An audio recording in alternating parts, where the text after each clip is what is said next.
Hello, everyone. It is Pastor Kevin O'Brien here at Mansfield Lutheran Church with our latest edition of Pastor Ponderings, where we talk about topics of faith, Christian living, and the Bible. And it's been a while. Been a crazy summer. I'm sure it was for you. Summers usually are, but it's good to be back. And we're going to start out strong as we continue this video series with the topic we've talked about before, and I'm sure you've heard before, and that is grace, the topic of grace. And like I just mentioned, we've talked about that on this channel before.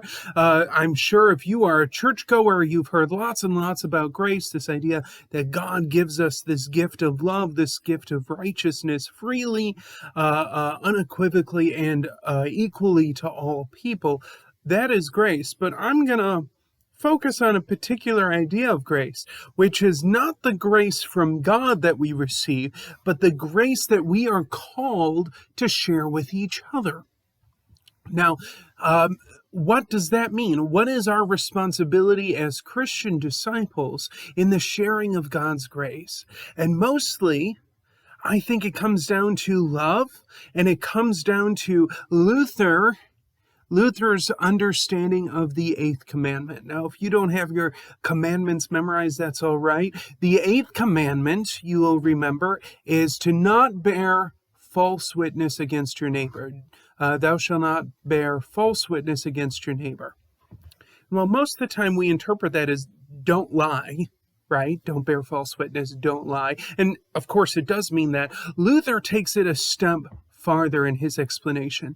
And he says to not bear false witness against your neighbor. And remember, neighbor means everyone. Neighbor is the entire community of humanity across the world. Luther says that to not bear false witness is to always give the benefit of the doubt to our neighbors, to always interpret what they're doing, what they're saying in the best possible light, given a lack of information. Now, if you know something about why a person is doing something or why they said something, that's different. But Luther says whenever there's a lack of information, you have to assume the best in people. That's grace. That's grace. Grace is hearing that somebody made this odd decision or this decision we disagree with, because we make certain assumptions about that decision, and instead pulling back and like, wait a minute. Maybe there's something going on here that I don't know, something that would make this decision make sense or make it at least harder to reconcile as being right or wrong. Because as disciples, as Christians, we are blessed by God, but we live in this world which is broken, and we ourselves are broken. And so we are called in our discipleship to be critical thinkers, to always be asking questions of how and why and what for.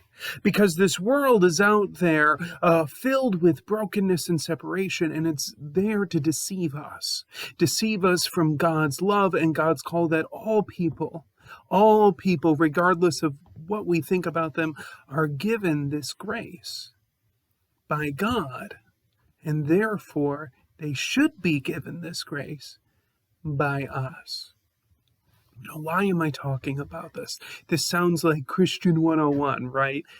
We know this, but lately I've been hearing a lot of people talking about a real-world example, and it's been kind of poking the back of my brain is a great illustration of how difficult this can be sometimes. Because it's easy to talk about grace, but the moment we ground it into reality, into the brokenness of our world, into the brokenness of our lives, it gets difficult. And that example is labor shortage.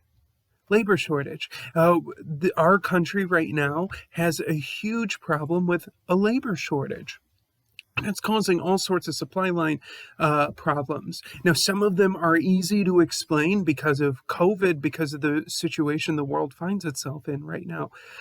Some of it is a little bit harder. And a lot of them I found that people are getting really concerned about did not appear over the last year, but have actually been many years and sometimes decades in the making. And so when we got to the situation of COVID, it just exasperated something that was already in the system.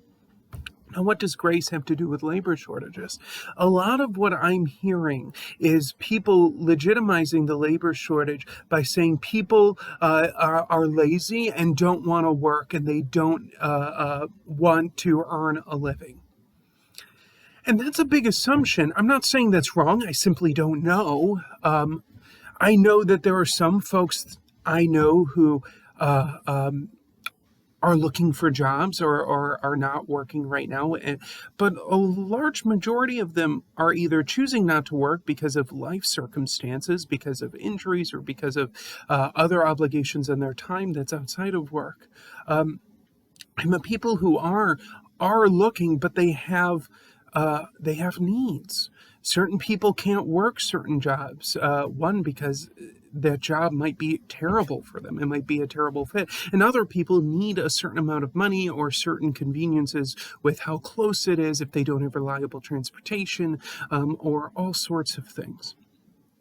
So where grace comes in is where I do hear a lot of people making the assumption the reason we have labor shortages is because people are lazy and they don't want to work for a living. They want to just live off the fat of others through the tax rebates. And there was extended unemployment benefits for a while, though that has expired more than a month ago. And one place I'm hearing this specifically is in trucking. I don't know anything about trucking. I've never been a long-haul trucker, which is specifically where we do have a labor shortage in the U.S., and other countries are actually having this problem too. I know I've been reading a lot about the UK. They're having tons of transportation industry issues that they've actually mobilized their military to deliver gasoline.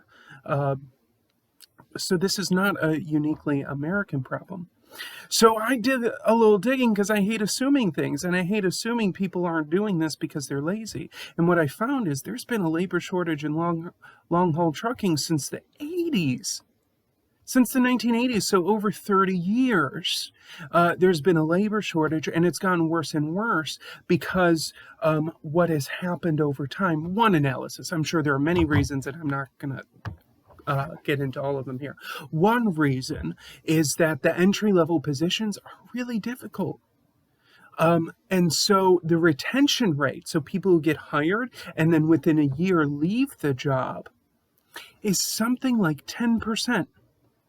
That's horrible. That means that 9 out of every 10 people who start the job as a long-haul trucker leave by the end of the first year. And the reason cited for that is there's a lot of unpaid work.